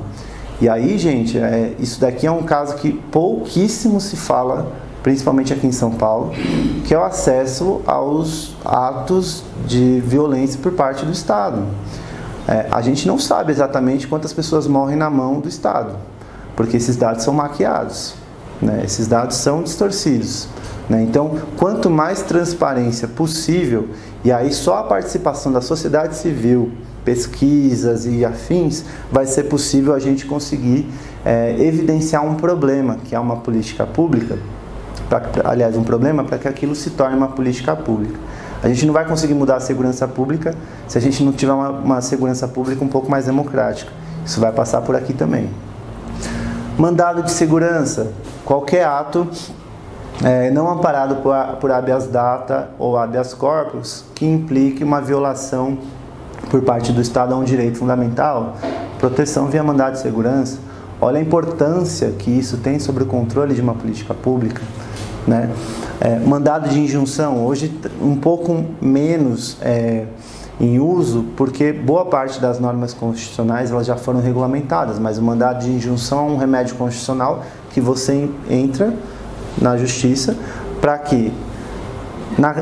que a ausência daquela norma regulamentada está inviabilizando o meu exercício à cidadania.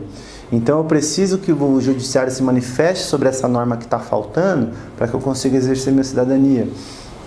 Também é um dos remédios constitucionais que está diretamente relacionado a esse controle jurisdicional da política pública. Ação popular, uma das principais, através de uma lesão ao patrimônio público, o cidadão conseguir controlar o funcionamento dos atos da administração pública, evidenciando desvio de finalidade, evidenciando desvio de verbas. Tudo isso aqui é uma forma de você controlar a ação do próprio executivo. Ação civil pública, olha que instrumento importante que às vezes a gente pouco discute também. O Ministério Público ele pode firmar termos de ajustamento de conduta com determinadas empresas, determinados órgãos que estejam violando determinados direitos. Defensoria Pública, gente, por ser uma instituição que é voltada para a defesa dos necessitados, ela também pode entrar com ações coletivas visando garantir essa defesa. Ação civil pública também.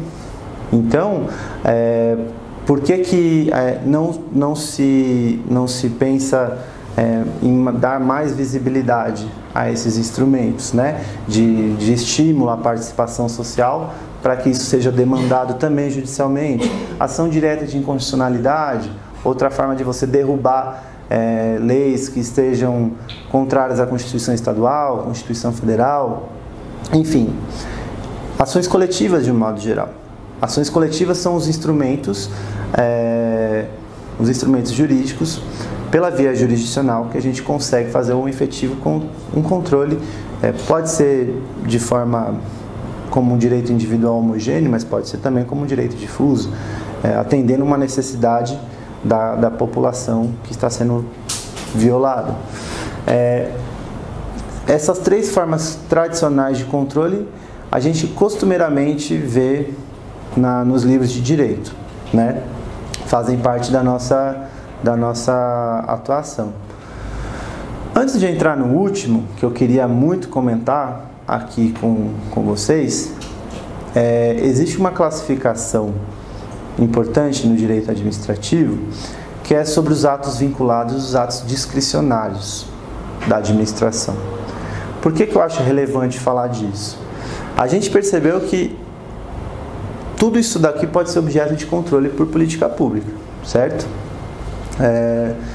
E o que vai definir se aquela ação do poder público ela foi legítima ou não? Existe uma discussão na doutrina, principalmente no direito administrativo, sobre os atos vinculados e os atos discricionários. Os atos vinculados são aqueles em que não tem muita discussão. Tem aquela previsão, daquela forma e acabou. Exemplo, licença para exercer a advocacia, carteirinha da ordem, certo? Cumpriu os objetivos e requisitos da lei, passou na prova do exame de ordem, todos os requisitos lá do Estatuto da Advocacia, ponto, passou, acabou, tem a licença. É um ato vinculado. Não tem um critério subjetivo, não, eu gosto mais desse advogado, então ele vai merecer o carteirinha. Não, é um ato vinculado, não tem muito como fugir dele. A grande questão são os atos discricionários. O que são os atos discricionários? Toda ação da administração pública ela decorre da legalidade, certo? Vamos lembrar desse conceito básico aí. Mas será que toda ação dentro da legalidade ela atinge isso que a gente está almejando aqui? Justiça social, política pública, enfim? Essa discussão é importante, gente, porque existem os atos que não necessariamente é uma relação de causa e efeito. Vai ser assim, pronto, acabou. Existe o que se chama uma pluralidade de opções legítimas, que são os atos discricionários. Pelos atos discricionários, o poder público vai poder escolher ou entre A ou entre B, conforme a conveniência, a oportunidade, o interesse, que é o que geralmente se fala, inclusive em jurisprudência, sobre atos discricionários. Muitas vezes o controle judicial, que a gente idealiza que isso daqui vai resolver, é esbarrado justamente nessa conceituação. Isso daí não é do judiciário, isso daí é com o executivo, isso daí é ato discricionário do executivo. Não sei se vocês perceberam, mas enquanto essa mentalidade existe, nada disso daqui resolve. Porque você está judicializando uma questão para tentar fazer um controle de uma política pública, que você vai esbarrar no judiciário que vai falar que não é competência dele mexer nisso daí. Isso é competência do executivo, porque existe uma pluralidade de opções possíveis dentro dessa liberdade para escolher. Eu acredito que é assim, gente. Muita gente tem uma dificuldade de aceitar essa intervenção do judiciário no controle das políticas públicas. É importante, sim. Eu acho que tem que ser, como tudo no direito administrativo, muito bem fundamentado, né? Porque senão o judiciário não cumpre a função primordial de garantidor de direitos. O judiciário só serve para isso, garantir direitos, não para restringir direitos. Isso daí é uma grande falácia que se criou nessa função que eles muitas vezes acabam exercendo. Mas o judiciário tem que ter essa prerrogativa de controlar a administração, porque o sistema de freios e contrapesos pressupõe isso, né? Será que só pelo fato de ser um representante eleito vai agir conforme a Constituição? Não. Claro que o judiciário tem que ter o seu controle, mas todos têm que ter o seu controle, inclusive a administração pública, certo? A gente tem que tomar muito cuidado com essa classificação entre vinculação e discricionariedade, justamente porque muitas das pessoas já vão associar naturalmente isso ao tal do ativismo judicial, sem entender que o controle de discricionariedade, ele tem que ser feito. Se ele não for feito, como é que a gente vai conseguir efetivar essas políticas públicas se elas estão sendo barradas, inclusive pelo judiciário que acha que não é a atribuição dele, né? Isso é uma coisa que precisa ser construída, precisa ser bem elaborada, né? Mas eu acredito que o caminho seja por reconhecer, sim, essa necessidade de controlar, ainda que de uma forma um pouco menos próxima, essa discricionariedade, submetendo essa discricionariedade ao interesse da própria Constituição. E aí eu entro na parte final. Como que a gente vai fazer isso? Existe no Brasil atualmente um movimento muito sério e delicado, é a palavra correta, né? De restrição disso daqui. Existem vários conselhos de determinadas políticas públicas que estão sendo reduzidos. A participação social está sendo reduzida,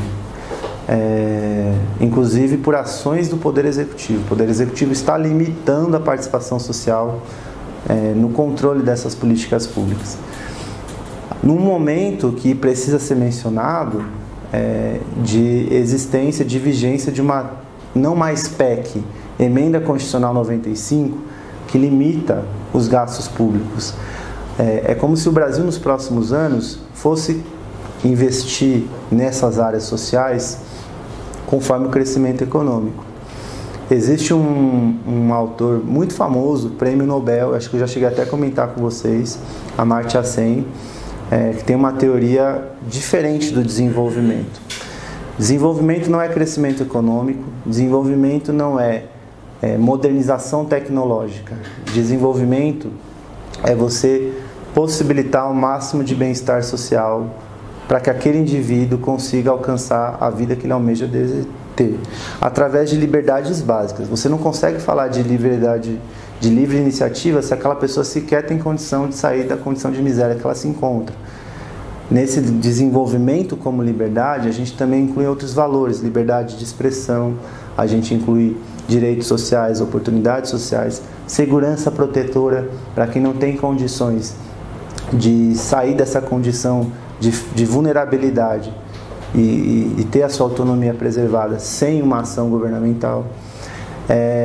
O contexto que a gente está vivendo, ele é bem contrário a tudo isso, né? Ele limita esse investimento, esse aumento dos investimentos, simplesmente é uma questão de crescimento econômico. Está colocado.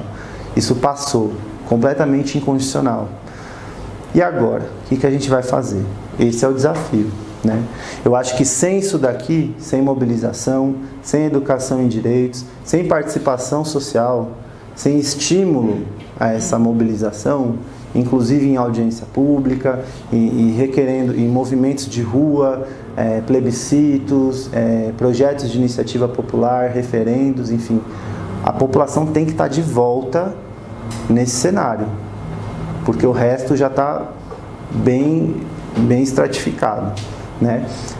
Qual que é a função da Defensoria em tudo isso, gente? Para não parecer aquele cenário catastrófico, né? Eu acho que se a gente tiver a percepção de que Defensoria vai ser só briga na justiça, a gente vai perder essa batalha, né? A missão institucional da Defensoria é sim defesa de necessidades mediante ações extrajudiciais e judiciais, mas também educação em direitos. Sem mobilização popular, nada vai ser possível. Eu acredito que a chave o caminho seja meio que por aí. É isso, queria agradecer aí a atenção de vocês, ficarem aqui até o final, guerreiros, guerreiras. Espero que a gente possa se encontrar aí nos próximos capítulos. E obrigado pela atenção, gente. Valeu!